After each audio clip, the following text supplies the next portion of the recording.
All right, starting with a few definitions that are really important for genetics. First, our phenotype. Phenotype, I want you to think of a face, face like Hugh Laurie here, who plays Dr. House. If you are asked about the phenotype of an individual or a person, I want you to think about what this person looks like. So, for example, if we are talking about a person who has blue eyes and brown hair, if I ask what is his phenotype, I want you to say he has blue eyes, or he has brown hair, or he has a beard, like this man right here. Another definition would be a genotype. And if I was looking for a genotype, this cool little picture right here shows that we're talking about the genes of a person. So what is the genetic makeup of a person, and what are the letters? So when I want you to think about the genotype, or when asked about a genotype, think about the letters a person is given for his or her characteristics. For example, a big B, small b for brown hair, or a big B for black eyes, or whatever it may be. Another a definition, which is our almost last one, second to last one, homozygous. Here we're talking about what type of letters a person has. Homo, if we break this word down, homo means the same. And what we're talking about is the same sized letters.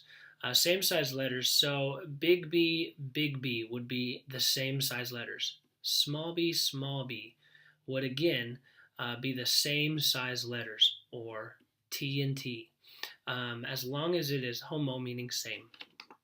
The opposite of that would be hetero. Hetero actually means different. And so I want you to think the opposite of homo. Obviously, these different letters are opposite from each other as well. A big B and a small b. If it is heterozygous, tall would be big T, small t. Or heterozygous hair for H. Again, different size letters. So let's talk about how to solve these monohybrid crosses.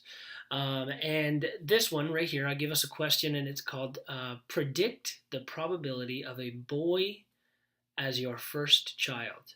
So we've got a boy and a girl mixing together, and we've got to predict their children inside of this Punnett square. We need to cross this man, we need to cross this lady with each other, and we want to put one of their letters at the top. And we know that boys are X and Y. If you're a Y, you're a guy. And we know that girls are X, and then we just cross them, put them in. So we drag this X right here and put it in this box. And we drag this X over here and put it in that box. Same thing for here and here. And then we drag this X and this Y down in these boxes. So what we get is a predicted outcome of what these two people might have in their children, in their offspring.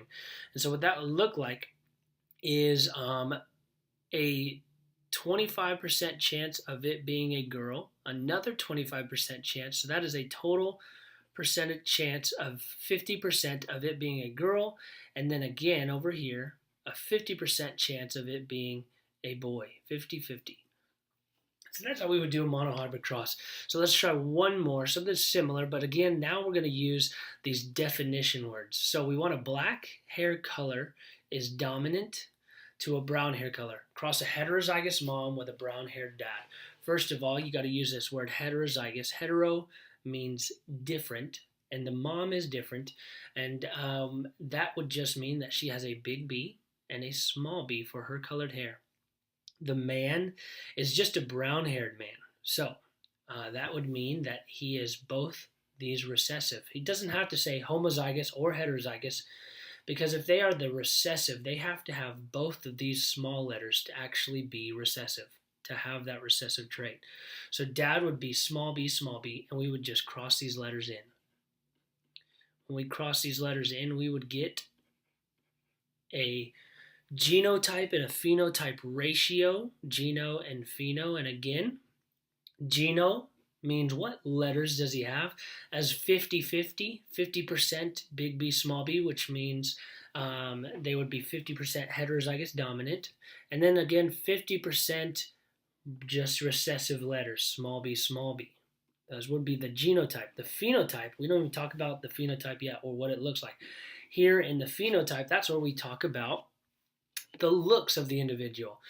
50% probability that the child that these two, mom and this dad have, 50% will be a black-haired child, but 50% will be a brown-haired child. So they have a 50-50 chance of getting that color hair. Now we're upgrading to something that we call a di-hybrid cross. Di means two, and when we're talking about two, we're talking about two traits. So we have a blue-eyed person who is also homozygous for tall, is crossed with a heterozygous green eye short mom. And up here in the corner, this is where we give you our dominance. So blue eyes would be dominant with a capital letter B. Green eyes would be recessive with a lowercase b. So first of all, we know what I want you to do is just give me a setup. That is the hardest part about this whole thing. So we need the letters for dad. So if we take this blue eyes, it says that they are blue eyes homozygous. So we've got homozygous blue and homozygous tall. So we're going to take this big B, because blue eyes and homo means same. Blue eyes is big B. And then we've got homozygous tall, which would be two big T letters. So we've got a homozygous dad who is all big letters, dominant traits. Mom, though, on the other hand, mom is heterozygous for green eyes, and she is short. So if she is heterozygous for green eyes, it actually would not be green eyes. She would actually just be heterozygous blue. She would have blue. The reason she would have blue, I actually kind of made that wrong there.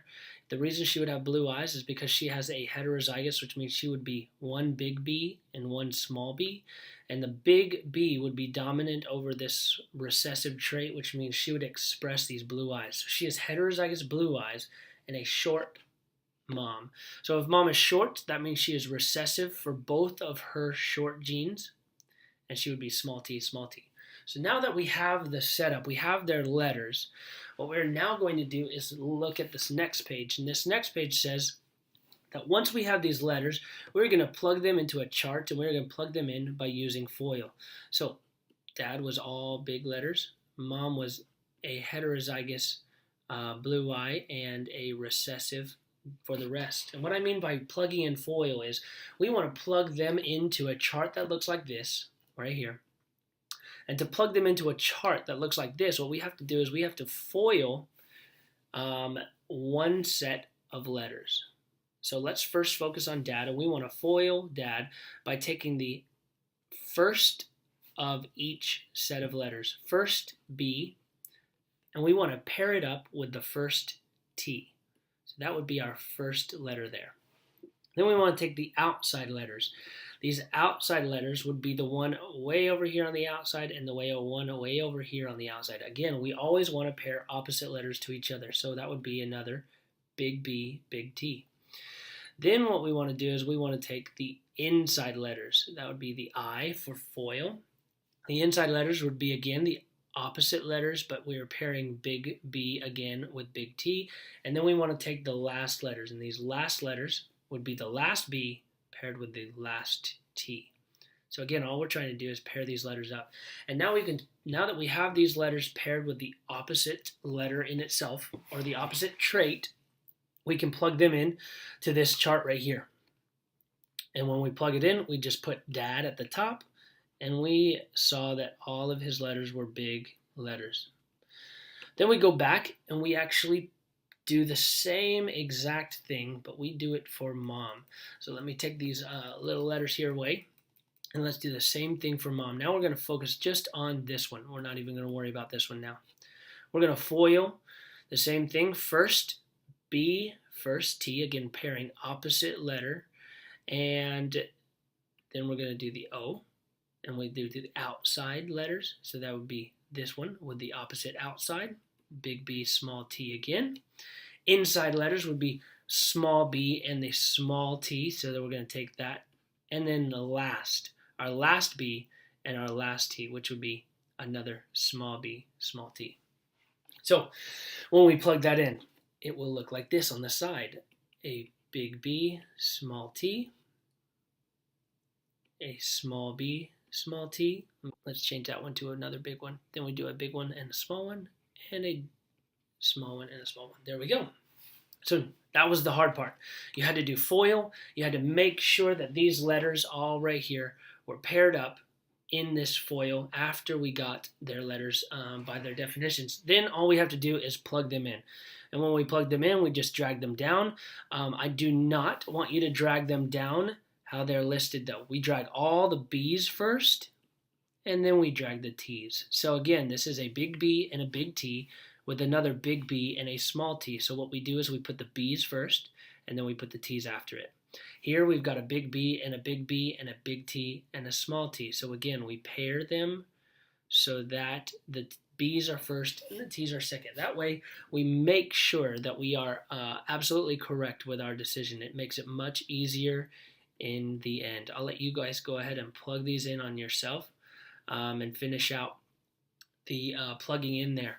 But this would be how you set it up. The plugging in part is the easy part. And on your test, more than likely, it'll just ask for maybe probably one of these, and it'll say what letters belong inside of it. And so you would just be able to plug in your letters. So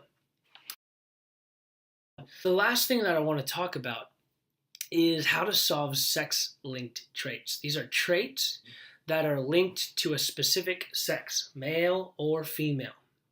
So let's take a look at our question here. It says web throwing is a dominant sex-linked gene. Since Peter is Spider-Man, he can throw webs, but Mary Jane cannot. What is the chance that their child can throw webs?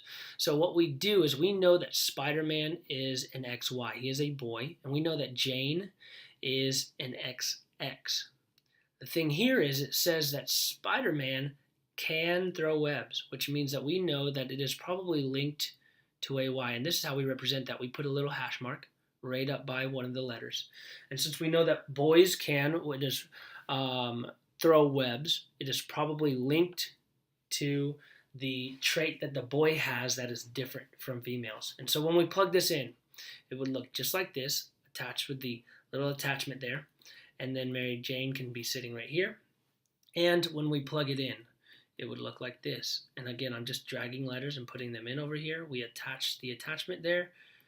And what it would show us is that any boy who is born to this family will be able to throw webs because it is linked to Spider-Man's Y gene. None of the girls, though, however, will be able to throw webs. And for our last thing that I want to talk about, this one is actually called incomplete dominance. And incomplete dominance is a dominance that has not fully been completed, meaning that it will just show an intermediate of the cross.